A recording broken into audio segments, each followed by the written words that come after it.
Upgrades.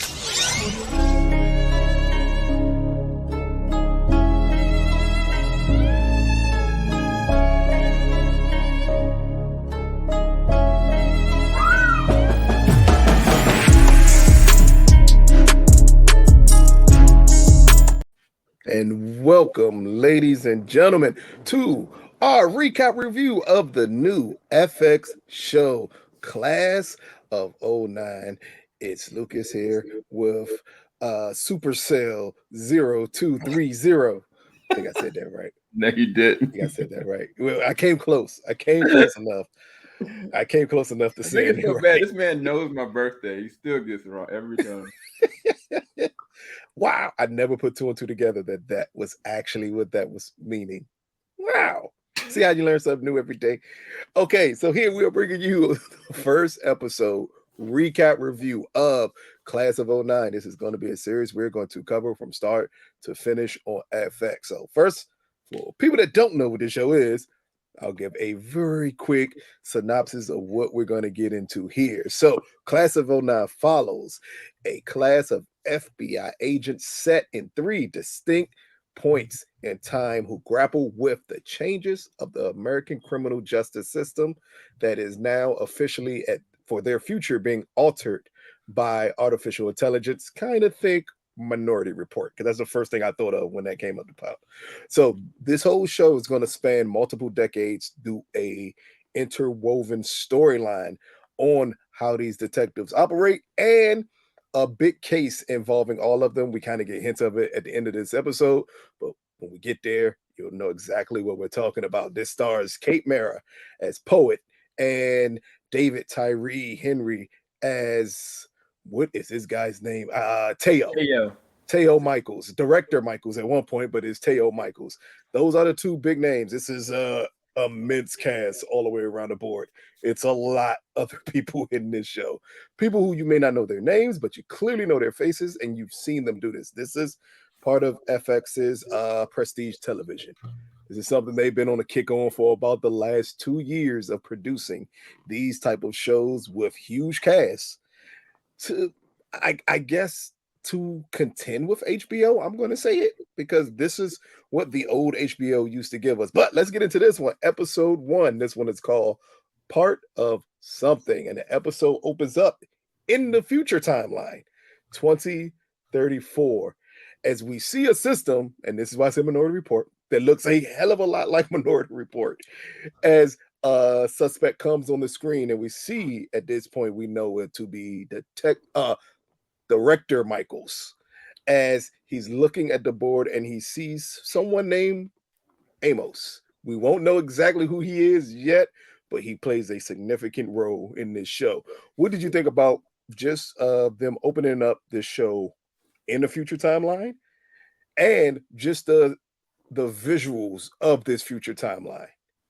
So I thought it looked so practical. It was believable because I think it's like 2034 or something like that. 2034. Yep. Yeah. I kind of was like peeping like Kate Mara's eye. I was kind of like her eye is replaced with kind of like this retina robotic. So she's using the panel screen to kind of view everything. But then even kind of like you said, Brian Ty Henry's Teo looking at everything, all these screens. I was like, what in the Minority Report? I was kind of like, I was instantly drawn to Hunger Games and Minority Report at the same time. But so visually, it felt grounded enough. It didn't look too far-fetched. But at the same exact time, I was suspicious of what was really going on because I was like, okay, if she's checking out a scene and he's looking at something, like, okay, they're working together, but are they trying to stop a crime or are they trying to prevent something from happening before it happens? I immediately went Minority Report in my head. Yeah, the moment you see him at the big board, all he was missing was the gloves that Tom Cruise character would use on Minority Report to move stuff around. Like, well, technically a giant iPad as we know it to be now. But Basically. that's all he was missing here in this scene. But even after this scene, the next transitional scene is with them arriving at this suspect's house. And we see what looks like an obsession. Yeah. With crime and the criminal justice system, but we also see at this point with Poet played by Kate Mara when she arrives, we see that on a loop is running a video of director Michaels claiming the world is safer than it's ever been before. That's what gives this Minority Report vibes. That's literally the same calling in Minority Report, is that if we can stop crimes before they happen, the world has to be safe. Because other than that, it's humanly impossible. I can stop you before you even commit a crime. That's what it looks like here. That's the way it closes. And then we jump directly back in '09 as we're introduced to all of these young FBI recruits coming in the door. This is where we meet Poet Hour, who's another one who happens to also be her sweet mate in this whole training scenario. What did you just think about the introduction of Hour? How they introduce the elements that all of them are in the FBI Academy, down to the counselors before we get to another big reveal, but just down to the counselors and what the counselors tell all the recruits at the beginning.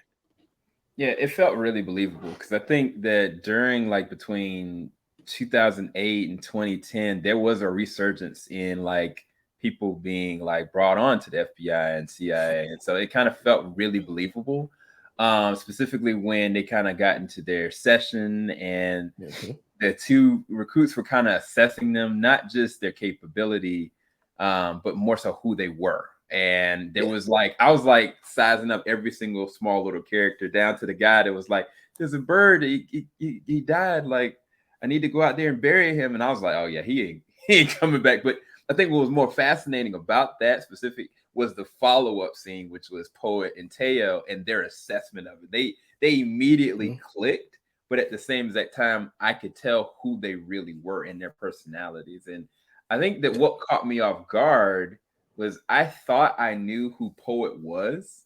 You know, I thought she was kind of like shy and, you know, she was trying to get to where she needed to get to.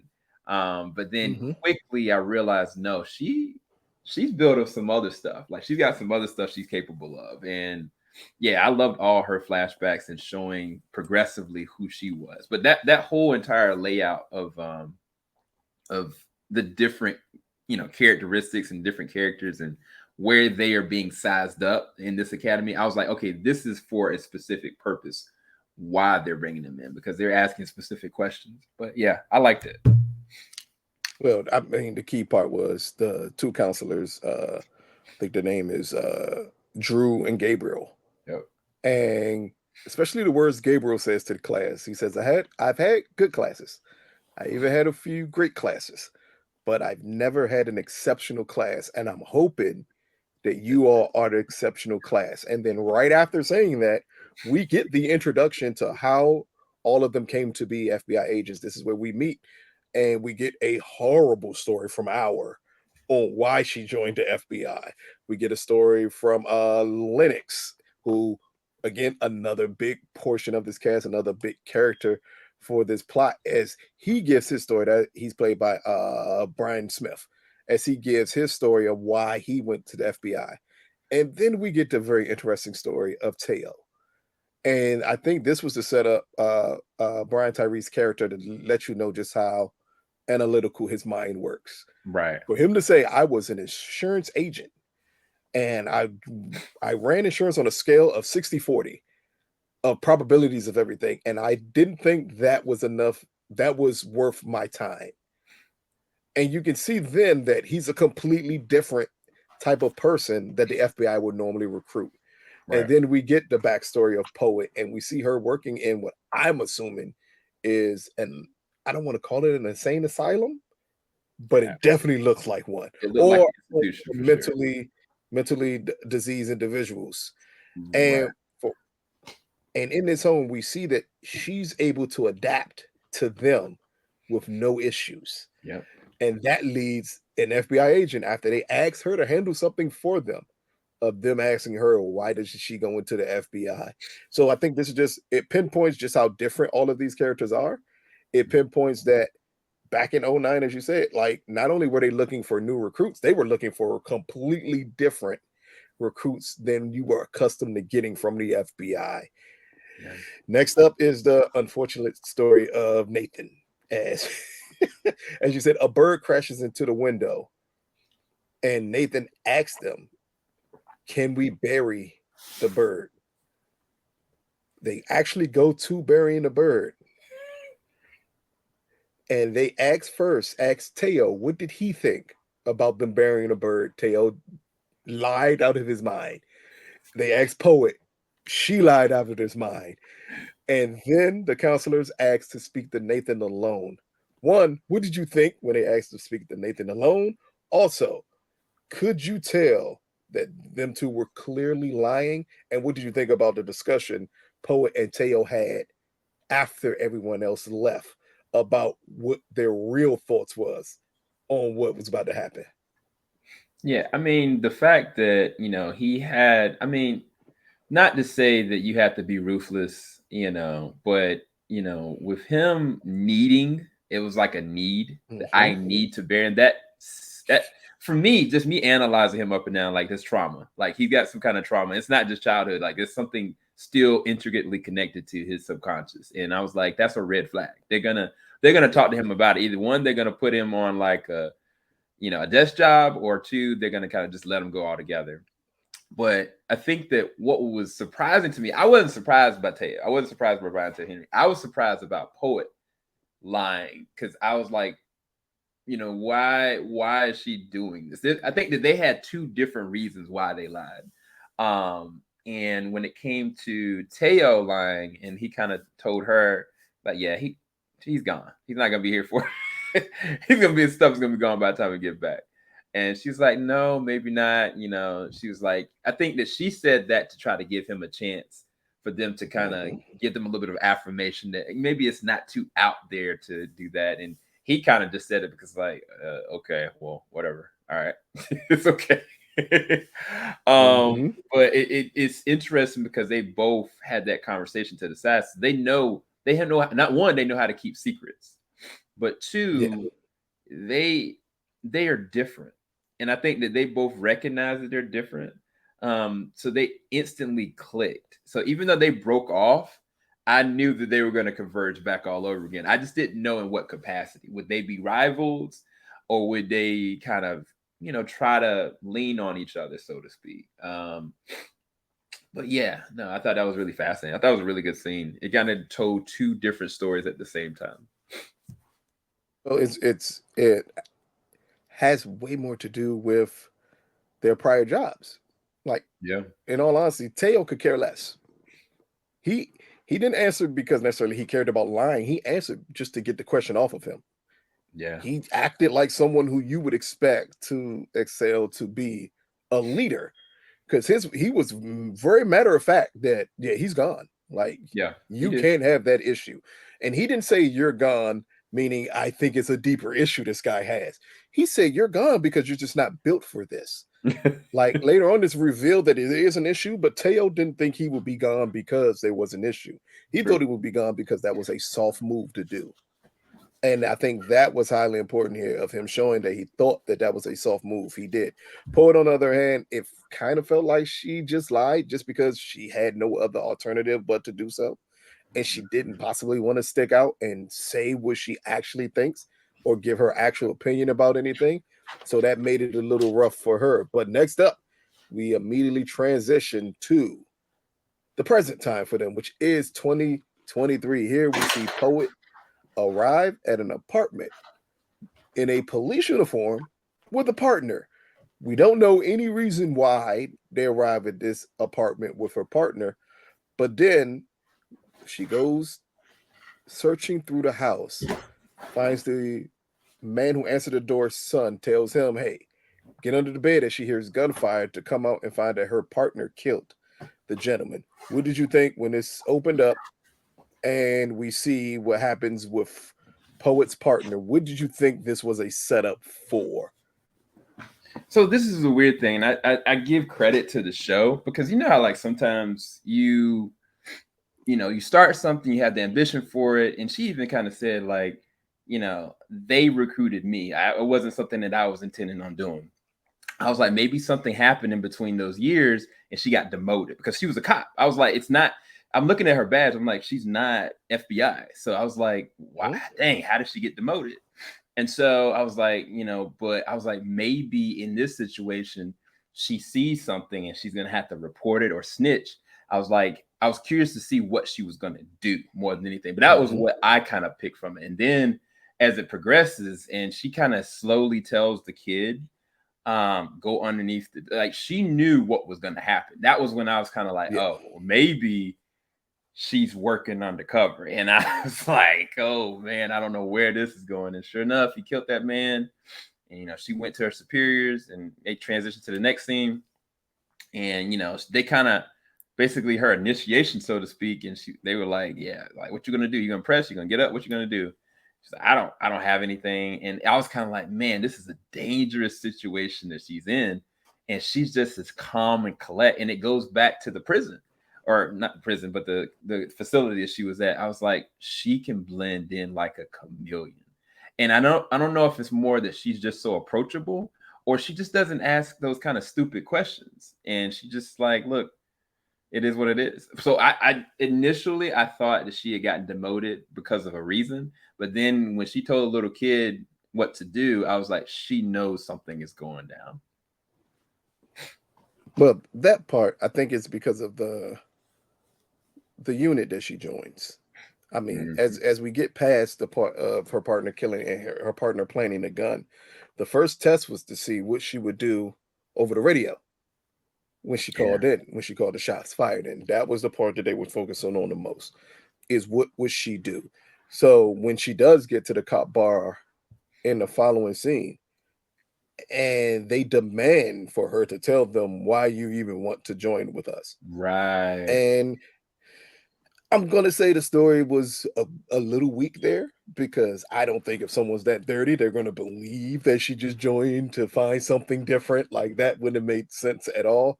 Right. But it's either that they didn't want to give you a strong story for why she joined, or they thought, if it's dirty cops, they're going to listen to whatever she says. I was kind of a little thrown off there, because that would show a little weakness in why would she be so believable to them, especially for cops who are supposed to be as dirty as they are.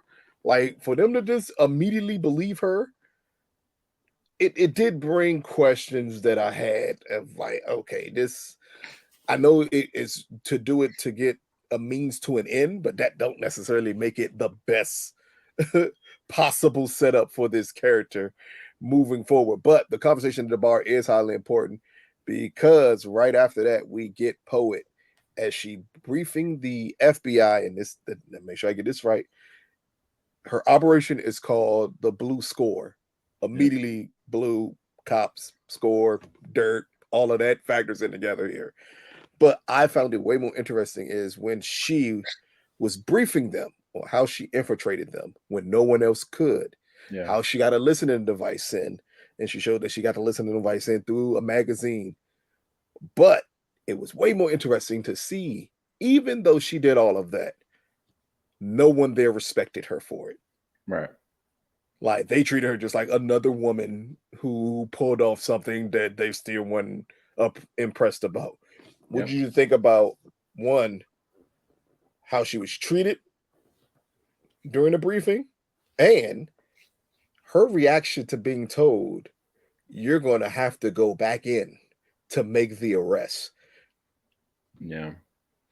That was fascinating, because I was like, man, one, like she gave y'all the keys to the kingdom and they just joked it off. Matter of fact, somebody made a joke in the middle of it, and then her superior had to kind of be like, all right, let's move this on. But I was like, dude, she did this for months, and you still don't know the levels of how messed up it actually was. Like, I think she briefed on what she had to do, but you never know how many lines she had to kind of cross to even get to that point. And I was like, they just were just taking this woman for granted.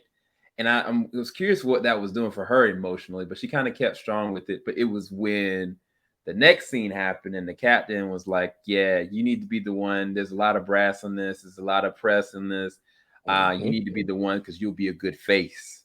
And she was like, that's not protocol. That's not how we do this. Because I took it as, okay, she just went undercover. Like, you're throwing me on. Like, anybody that's seen the movie The Punisher knows for a fact the ramifications of doing something like that. Like, if everybody knows she's the snitch, like, okay, people are gonna come after her later on. So they put her right in the line of harm's way, and then she kind of had to go and approach it.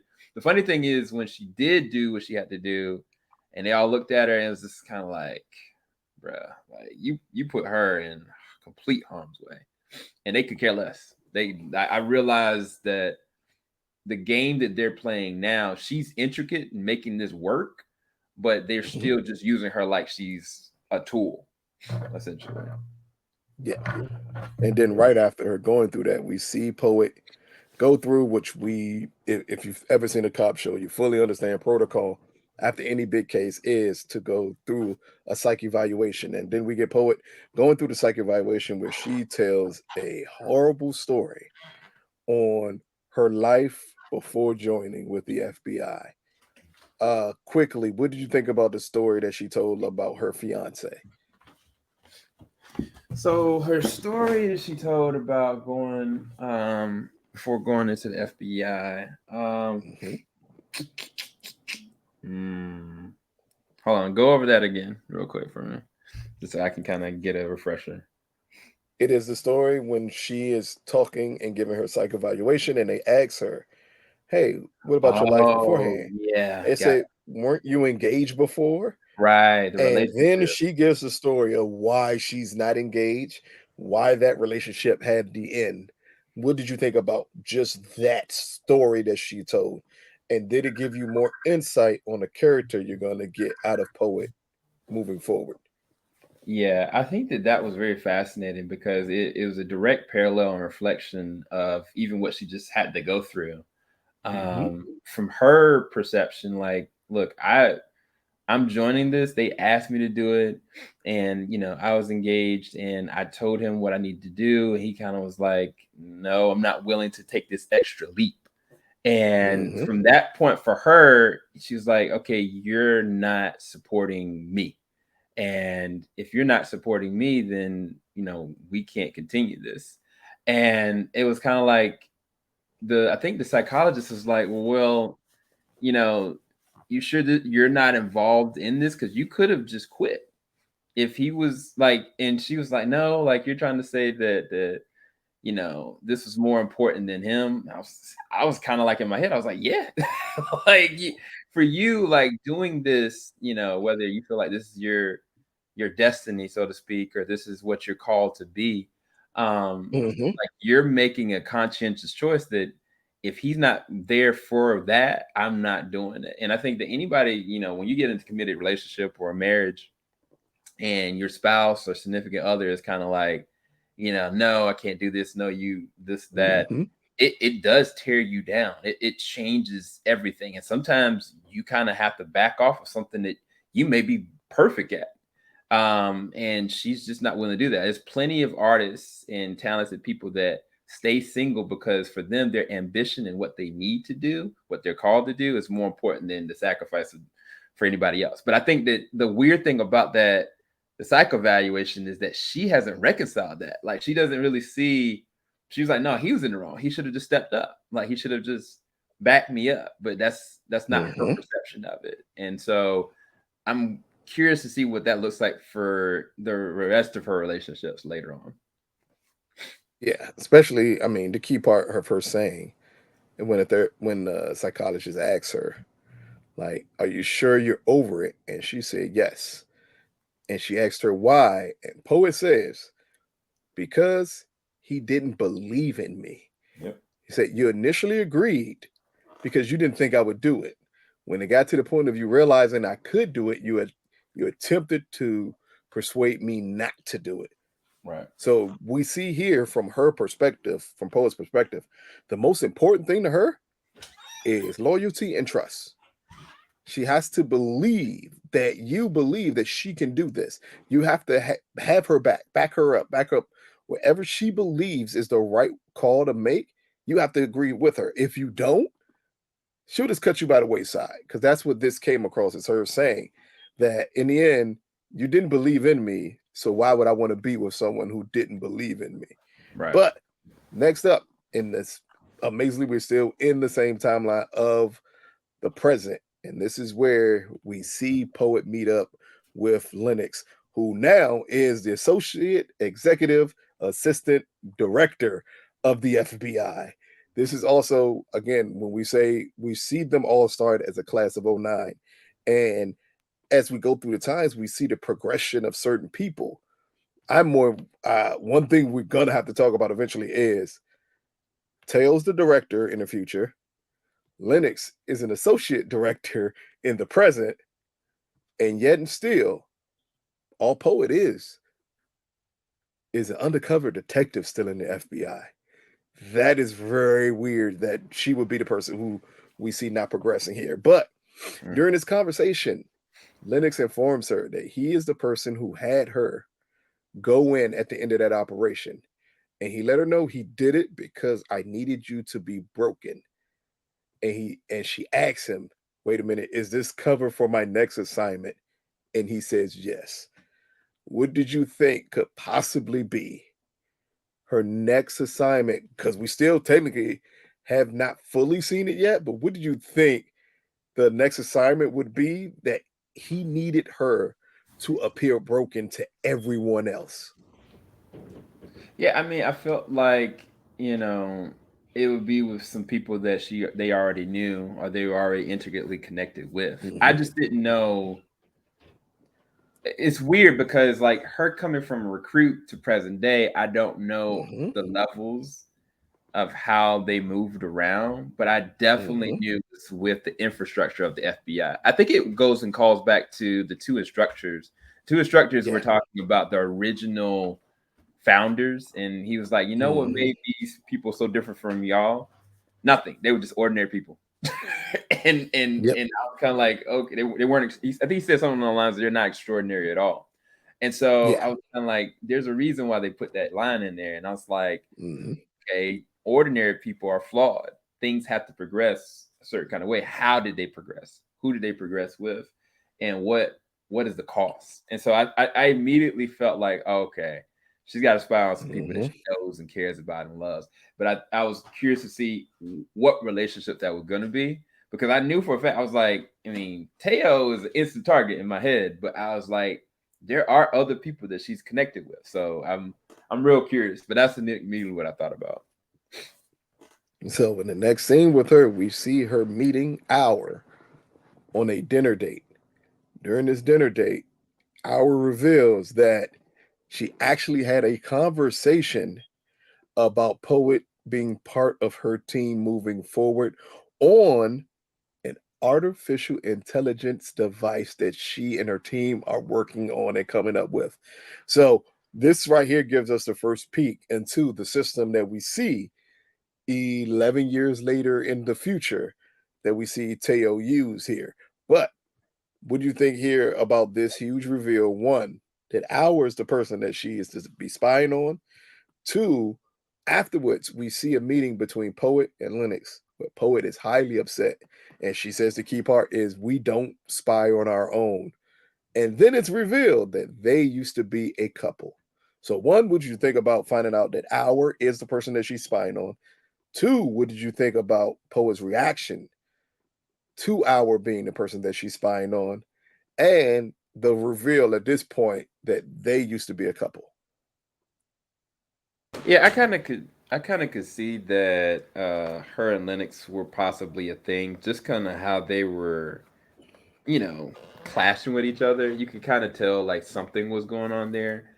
I think the weird thing was her friend, like her old roommate. I was like, wait, I don't understand. Like, why, why y'all gotta? Because it goes back to even her story, like, and kind of what she was saying, how she got there, why she got there. Even like the first Mhm. interaction, she was like, I don't even have a dime to my name, but I don't want to owe you anything. So I was like, okay, those are certain interesting building blocks of a personality. Mhm. But the fact is that she was like, you know, we don't spy on our own, like there's loyalty there. Like she's not trying Yeah. to put her friend in any situation as much as him. But Yeah. she's mad at him for putting her in that situation, which is fascinating. So I kind of was like, I don't know where this is going, but I also feel like there's more to these relationships also. So I Yeah. immediately kind of picked up on some other stuff going on with that. So next up, we get transported right back to '09. And it's not much here to talk about, except for this is where Lennox invites the whole class out. And we see two relationship dynamics here. We see one, the beginning of the relationship dynamic between Lennox and Poet, but we also see what seems to be a weird dynamic between Teo and Our. So, only part I'm asking here is we see some of the looks that Teo gives Our. Where do you think that relationship is going to go moving forward? So I think it's gonna be a love triangle. I'm sorry, a love quartet. I don't know. Like I say, It's it gonna can't be be a triangle. They're not together. Teo wants no part of Poet. no. What I'm saying is that I think that Our has emotions or feelings towards Poet. Every Okay. single moment that she was looking at Poet and Lennox Mhm. interacting, it was a lot of what's the word? There's a lot of judgment. It was a lot of like Mm. jealousy in her eyes. And I kind of was like, well, I don't really know the depths of their relationship, but I do know that, that was the first person to kind of encourage her, no, you got to stay. No, I need you to stay. Anytime somebody says, I need you to stay, you may develop some kind of relationship there. And Yeah. I kind of was like looking at them too. I was like, I think that she knows one that Poet's going to get back with Lennox, and it's going to go down the same exact spiral, and she just doesn't approve of that. And maybe she's just overprotective of it, but I kind of was Yeah. feeling like no, there's absolute jealousy there. But the Yeah. weird thing with Teo is I don't know what Teo is playing at. It seems like he's trying to use this as an opportunity to get closer to old girl, but I don't know what means. If it's Mm. because it's not about a relationship, and it's definitely not about a romance. There's a reason he's doing what he's doing.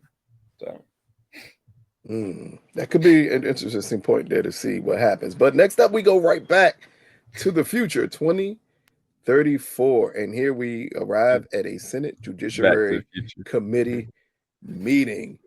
And what's interesting about this is we see that Teo has served his 10 years as director, and he's asking them to extend him 5 years. And the reason why is so he can perfect the system that they use. This is where every thought about this being Minority Report is revealed, because it is said that this device they're using does predict future crimes and is Right. helping make the world safe. As he said, like within this 10 years, we're safer than we've ever been before. But right after that meeting, we get a conversation between Teo and Poet. Now, key part of this, it shows that they are still close enough where they still communicate with one another.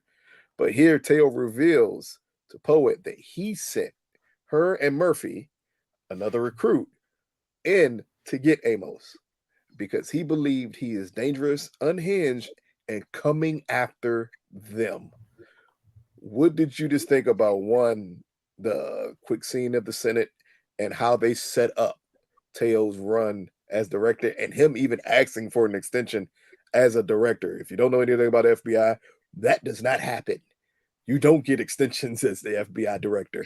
Once your term is up, your term is kind of up at that point. But him asking for this extension and then his conversation with Poet. Yeah, I think that it's all about power, man. Like he wants to maintain that one, I set this up in such a way that why should I not stay? And I think one of the people Mhm, that was assessing him was kind of like, oh, you just want to keep the blood flowing. You want to keep, I was like, he's got like, yeah. Like it is, mhm. there's things that you have to refine, you have to nurture a child, and by the time my time passes, once I pass, then it's cool that everything will be good. And I was like, dude, this is dangerous. And Yeah. I was kind of like, I don't know what he's getting at, but Mhm. this is not. this is not out of the goodness of his heart because it's never been a part of his personality. That's what his perception is. Like that's what Yeah. he's left. If you look at it from an outside perspective, that's what he looks like. Like, look, I'm here. I want to do good. I've sacrificed this. I want to do good. But if you're really reading him, if you're I mean, really if seeing you what if he's you trying to do, yeah, nah, if you go back just to the beginning, he's analytical. He right? literally tells you that in the. That's why I think it's so important to pay attention to the timelines here. At the beginning, he tells you, "Hey, I left my job as an insurance agent. As he said, my nice six-figure salary, nice corner office, because the percentage rates didn't make sense to him. For someone to say that, that's telling you any decision they make is off of numbers. It has Yeah, nothing to do with emotion here. So right. it's kind of odd that he tells Poet in that discussion, I think he's unhinged and dangerous and serves a threat to us. Because if you go back, you got to think he actually possibly has in his head a percentage rate that this person would be dangerous to him. Yeah, And then and he I would don't. calculate it and not from a personal perspective. Right. And I don't think that the danger is necessarily to, anybody else. I think it's to the system that Yeah. he's created and refined. I think that that's ultimately like he doesn't want his system to go down. It's not, "Oh, okay, this is gonna, be a danger to Well, an actual let's, let's, person." let's throw a wrinkle here then. Right. He said a danger to us. What happened if it's revealed that Amos possibly has information on them? Because clearly we understand, and I think this is why they do a great job of this time jump. We understand in 2023, Poet was sent on a mission to look into ours system, which tends to be the system in the future. Yep. But it's an 11-year gap on what happened when she did it. And maybe Amos is the person that knows some of that information, and that's what made him a threat and dangerous.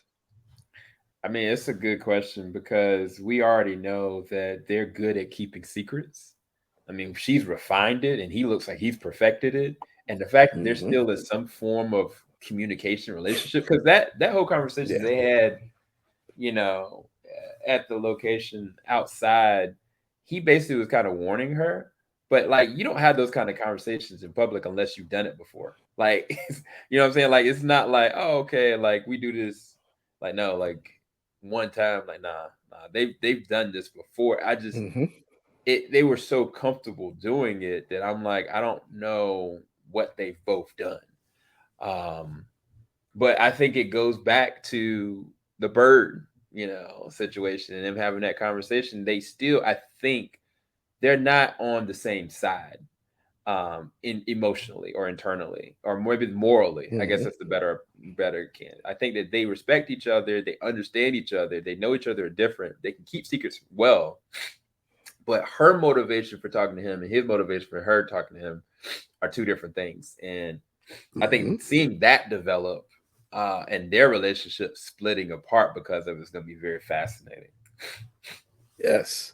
And then we close the episode out with Poet arriving home after that hearing, only to have Amos break into her apartment. One, he did something interesting by wearing that mask and saying, I have to wear this around so the system does not pick up on me. But here he tells her, the world is watching you. Everyone is watching you. And then he throws something at her. We don't see yet what it fully is. And this is right before the FBI arrived. And pay attention, the FBI arrived and she didn't call for help. That's the key part. She did not call for anything, and the FBI arrived. And they execute him. And quickly at the end, they question her to ask her, did he say anything in that time frame before they got there? What did you think about one, bringing back Amos so quick? Because this is a quick turnaround. We possibly thought that this character would be on a run for a while. This is a quick turnaround for this character. And then for him to be executed the way he is, and the questions that I posed to Poet. Also, you can talk about, we see Teo at the screen as all of this is happening Yep. with the computer pointed in her house, with a camera, I'm sorry, pointed into Poet's house. Yeah. Is I think that he knew he was gonna die that night, and I think that whatever was on that disc or device or whatnot that he threw at her, Mhm. he was willing to die to it so that it could get to her. Because I think that there was no other scenario that he could have gotten whatever he needed to get to her, where they wouldn't have seen it. And so for Yeah. him, it was like, okay, I can get this to her, warn her, and then take the fall and dying with it because I know she's gonna run with. She's the only person that'll be able to actually do it. That's kind of what I got Yeah. from it because like he Mhm. knew the moment that he took the mask off that they were gonna immediately see him because they were already looking. Yeah. Yeah. That's kind of what I kind of got from the moment he took the mask off, and then he didn't say enough to hurt her, because what he said was he said it with the mask on, and then when he to the disc, I just was curious if she was gonna pick it up because when she went to the console, it's like, hey, everything's cool, and Joker's birds in there. They told her to put her hands up and put it Mhm. behind her back, and I was like, yo, she's FBI. Y'all know her. Like, what is the process here? What is actually going on? And so they shot him dead. And then of course the last scene, we of course we see I think they did a really good job. Like at first you see the disc there, and then as she's kind of putting herself, back and doing this, like you don't see the disc Mhm. anymore. So I thought it was really dope. So, what are your final thoughts on Class of '09 Episode 1, Part of Something? Yeah, I think that certain times in present day, I kind of was like a little out of the loop with some of it. I think it was more so like the undercover stuff. It seemed like they were trying to Mhm. get past it pretty quickly. But it was never a moment I wasn't intrigued with any of the characters. Like all the characters I'm very intrigued by. And it's kind of hard, like going between one, like doing just one flashback, but then doing a flash forward. Sometimes it just doesn't work. I think that they have enough of a roadmap for all these different characters to make me continue to be intrigued because I still don't understand the levels of the technology, Yeah. whose hands are really on it, and also kind of who's the author of this whole entire situation. Because I mean, when they were recruited, they were all recruited for a specific set, Yeah. and I think that this being a limited series, I think we're going to get some good answers. And so I'm intrigued. Off the first episode, I'm all the way ready for the next episode. Yeah, I think that's going to be the interesting part. These three timelines, and we're kind of seeing just how this story has to weave its way through these timelines. Because Yeah. clearly, Amos is a highly important character here, but I don't think we get to see his introduction in the 2009 timeline because he has to be someone that they all know because that's the way they portray it, like he's someone that they all know. So I'm extremely interested to see the progression of these characters through these timelines, how important that becomes, and how these relationships change. That's going to be the most important part because we clearly see in some way they are changing, but they just haven't fully shown us yet how they change. And Right. we got is like we don't fully understand why ours seems like she's separate from the FBI, but technically she isn't separate from the FBI, but she comes up with this system when no one else does. That's weird. Right. That's Yeah. something we got to look into. How did Teo become the director of the FBI? These are very, and then how did he use that system through the 10 years? Through his Right. 10 years at his tenure as director? Because at 10-year mark, that means in the present time of 2023, it's only 1 year later that he becomes the director. Right. And Because by 2034, he's in his 10th year as director. right. And it was weird too because when the beginning of the first episode, when she got there, I guess I was Lennox there or somebody else. I think it might have been Mhm. the first guy she met. And then two others showed up on the scene and they kind of didn't reveal who they were. But I Yeah. guess we'll get to that later.